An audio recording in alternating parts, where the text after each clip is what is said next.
Hello, I'm Annette Young and welcome to this special edition of the 51% on the women who shaped Paris. Not that you'd know much about them, since there's hardly any public acknowledgement about the women's role in the city's history, except for a few statues here and there and the occasional metro station name. But we'll be meeting those who are very keen to enlighten us all.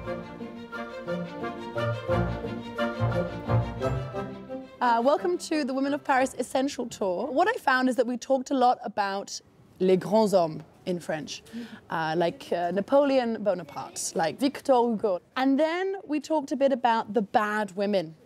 And this wasn't fair to me. I thought there were all these other great women that I wanted to talk about. Just behind me is Heidi Evans, a Londoner who's now made this city her home. She's currently leading tours on the Women of Paris. Let's go and join her. Why do you think we know nothing about the women in the history of this city? I think because the people who were writing those books, who were heading universities and academic institutions in the church, it was all men. I think it's important to recognize that that happened and to take it upon yourself to have this re-education. Since I'm a woman, I want to know my history too. And I mean, well, I think it's because it's interesting because it doesn't exist and we have to figure it out ourselves.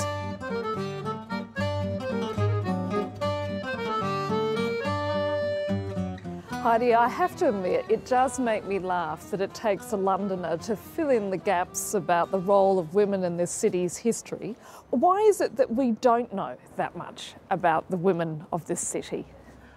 Because their stories have been hidden, I guess, by time. There's never really been any women in power here.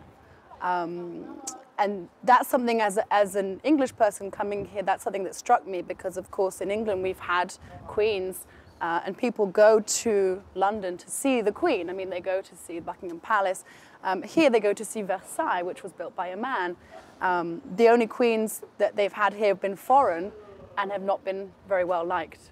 And also here in France, you look back at the history of the country and it's all about the artist's muse, for instance. They're very much seen as playing a secondary role. Yes, exactly. You have the muse, you have the mistress. Paris itself is described by a lot of people, historians and writers, as being the muse to the male artists and writers who've come here and made their names. But I wanted to discover what it was like for the women who were living here and how they helped to shape the city and how the city helped to shape them. Tell me what needs to change in order to get people to be more aware about the importance of the female contribution to the city's history. I think, it would be nice if there was just more around the city recognition of women. And we've heard of these women sometimes, but we don't have those streets named after them. We don't have the statues of them like we do of all the men. So we're not being constantly reminded of them and their role that they played. Now we're stopping here. Can you tell me why?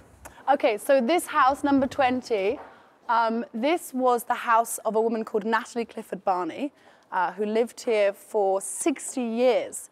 And she was an American expat who came and then had a salon in this house. She used to have that on a Friday.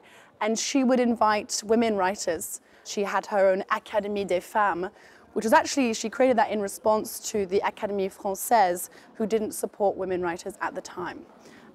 But unfortunately, there is no plaque about her on this house. No, there isn't, is there? Says it all, doesn't it, Heidi? It does.